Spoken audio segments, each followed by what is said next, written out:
Hello children, today we are going to discuss review exercise of chapter 8 and I have created one new playlist of review exercise so you can check it in that playlist that all exercise I have discussed. Now question number 1, find the ratio of the following. Ratio हमें find out करना है. Ratio find out करने के लिए हमें क्या करना है, दोनों को पहले हम नोट करेंगे रेशियो में 53:108. उसके बाद हम इनको कैंसिल करते हैं अगर ये कैंसिल होते हैं तो, लेकिन 53 एक प्राइम नंबर है सो ये कैंसिल नहीं होगा. ओके, सो रेशियो में ये एज इट इज रहेगा.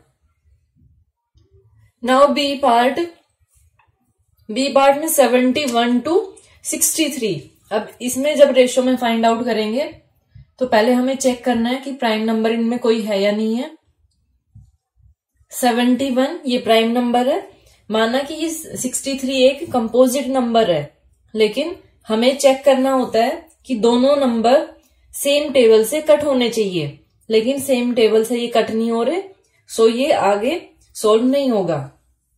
देन 52:121. 52 कट हो सकता है, 121 भी हो सकता है, लेकिन दोनों डिफरेंट टेबल से होंगे.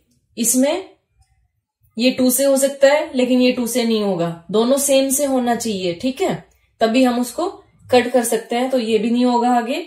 17:45.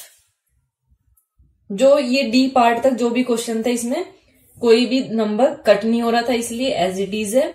अगर कट होते हैं तो उनको हम कट कर लेते थे, लेकिन ये ध्यान रखना कि दोनों सेम टेबल से कट होने चाहिए. Okay, now question number 2, find the ratio of cost of a pen to the cost of a pencil if the cost of a dozen pencil is ₹18 and cost of 8 pens is ₹104. इसमें हमें 1 pencil और pen की cost का ratio find out करना है. अगर 1 dozen pencil की cost ₹18 हो और 8 पेंसिल की कॉस्ट 104 हो. ठीक है, ये हमें फाइंड आउट करना है. सो इसके लिए पहले हम 1 का फाइंड आउट करते हैं कि 1 का प्राइस क्या होगा. हमें प्राइस फाइंड आउट करना है सो वो राइट हैंड साइड में होना चाहिए. 12 पेंसिल डजन लिखा है तो 12 pencil cost is equal to 18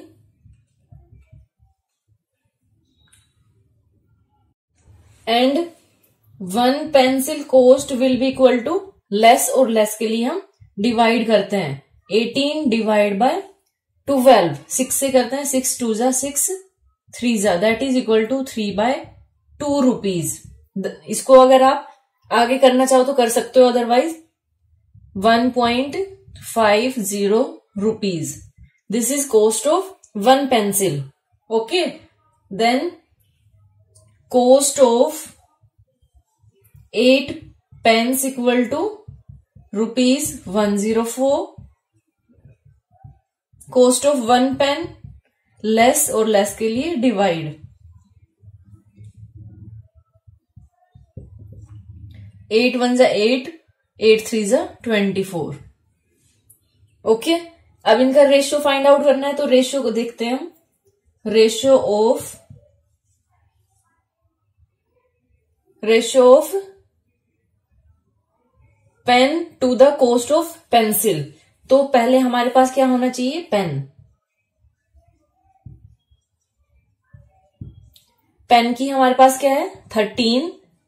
ratio cost of 1 pencil is 1.5, तो ये रेशियो आ गया हमारे पास. ओके, 0 अगर नहीं भी लगाओगे तब भी कोई फर्क नहीं पड़ेगा, लगाते हो तब भी कोई फर्क नहीं पड़ेगा. Okay, now question number 3, divide ₹16,800 in the ratio 5:7. हमें डिवाइड करना है. 2 रेशियो है इसमें, देखिए 1 2, तो ये 2 पार्ट्स में डिवाइड होगा. फर्स्ट पार्ट इसमें क्या होगा, अब इसके लिए हमें ये पता होना चाहिए कैसे फाइंड आउट करते हैं हम. जो फर्स्ट रेशियो है वो लेंगे हम, then divide by sum of ratio into total amount. ये हमारे पास फॉर्मूला होता है, उससे हम इसको सोल्व करेंगे। 5 divide by 5 plus 7 into 16,800, 5 divide by 12 into 16800, cancel करते हैं इसको, 12 1 जा, 12 4 जा, then 00, 7,000। Okay, now second part, इसमें सेकेंड रेशियो लेना है, that is 7 divide by sum of ratio into 16800।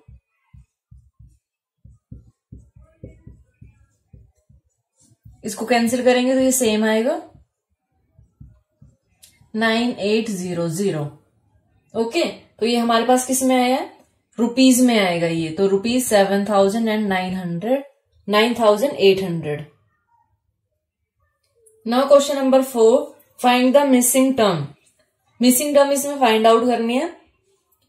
अगर ऐसे में प्रोपोर्शन में गिवन होता है और हमें मिसिंग टर्म फाइंड आउट करनी होती है, तो हम इसको कैसे करते हैं, इनको हम बोलते हैं these two are middle terms and these are extreme terms. Okay, तो हमारे पास क्या होता है, या इसको आप ये नोट कर सकते हो, 1 2 3 4 टर्म्स है, ये इक्वल टू क्या होती है, 1 into 4, that will be equal to second into third, ये होता है हमारे पास।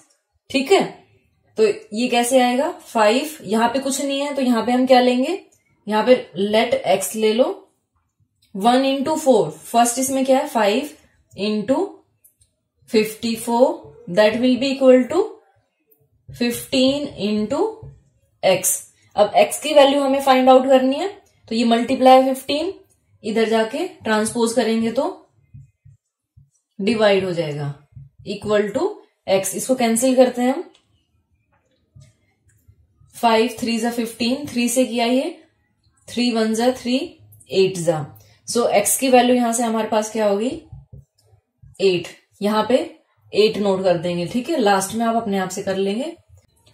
नाउ बी पार्ट देखिए, first into fourth equal to second into third, first into fourth 11 into 90 will be equal to, ये अगर y लिया तो y इंटू, ये यहाँ पे सॉरी 15 है तो इंटू 15, ट्रांसपोजिंग करेंगे तो मल्टीप्लाई है तो डिवाइड हो जाएगा, ये 15 से किया तो ये 6 पे, y इक्वल टू 66।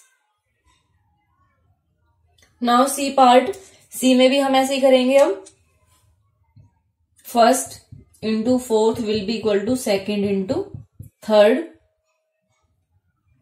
12 इंटू 54 इक्वल टू, अगर ये मैंने y लिया तो y इंटू 72, ट्रांसपोजिंग करेंगे तो डिवाइड में चला जाएगा 72, 12 6 जा 6 9 जा, सो y इक्वल टू कितना आ गया 9। देन डी पार्ट, इसमें मैं डायरेक्ट करती हूँ, ये आप अपने आप से नोट कर लेंगे, 1716 into 105 will be equal to 7 into, अगर ये y लिया तो इंटू y, ट्रांसपोजिंग करेंगे अब डिवाइड में चला जाएगा 7 इक्वल टू y। अब 7 से देखते हैं इसको, 7 1 जा 7, 5 जा, इसको मल्टीप्लाई करके नोट कर देंगे, that will be equal to 25,740। Now question number 5, the cost of 16 metre of a cloth is ₹672, find the cost of 19 metre cloth. देखिए, इस क्वेश्चन को करने के आपके पास दो तरीके हैं, यूनिटरी मेथड से कर सकते हैं या फिर रेशो वाले से कर सकते हैं। पहले हम रेशो वाले से देखते हैं, तो इसमें हमें रेशो लेना है, रेशो ऑफ कॉस्ट, कॉस्ट का रेशो हमारे पास क्या आएगा 672, और दूसरा रेशो क्या है वो तो हमें फाइंड आउट करना है, फाइंड द कॉस्ट, ये हमें फाइंड आउट करना है, तो इसको लेट करते हैं हम y। Then ratio of cloth 16 metre, ratio second is 19 metre. Okay, ये दोनों हमारे पास हो गया। अगर इस टाइप से होता है तो हम इसको प्रोपोर्शन में लेते हैं, दोनों को 16:19 प्रोपोर्शन 672:y। अब इसमें सेम वही करेंगे हम, first and last and middle to 16 into y will be equal to 19 into 672. y will be equal to 19 into 672 divided by 16. 16 से इसको कैंसिल करते हैं हम, 16 4 जा 16 2 जा, देन y will be equal to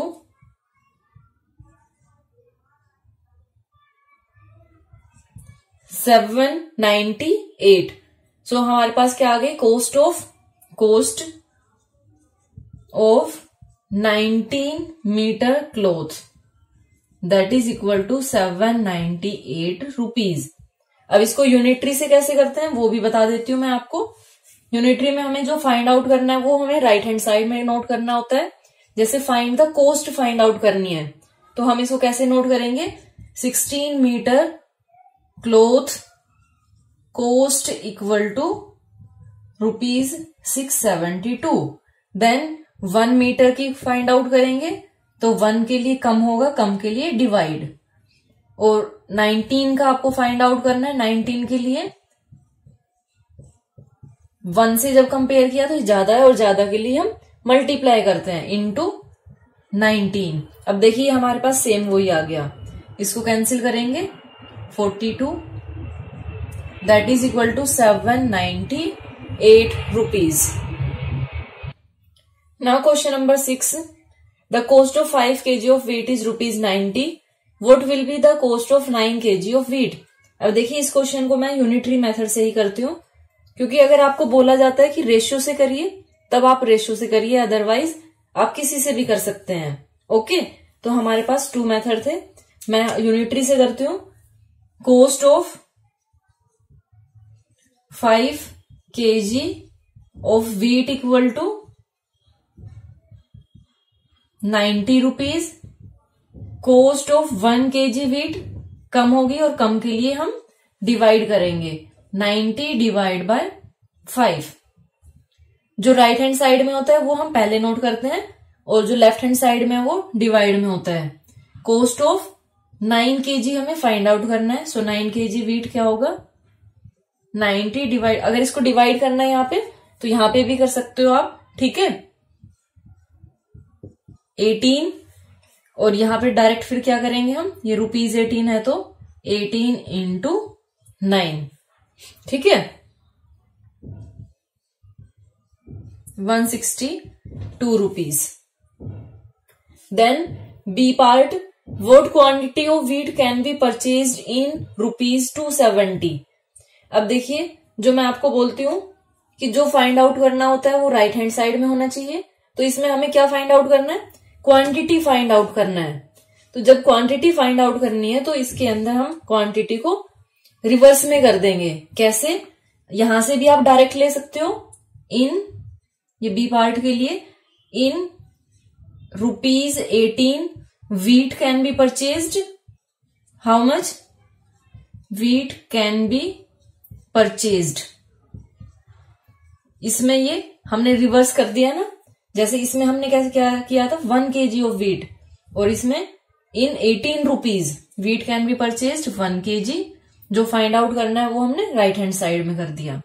और इन 270 डायरेक्ट नहीं कर सकते हो, पहले 1 के लिए फाइंड आउट करेंगे, तो 1 में लेस होगा 1/18, देन इन 270 रुपीज, ओके, और 270 ज्यादा है और ज्यादा के लिए हम मल्टीप्लाई करेंगे इनटू 270, ठीक है।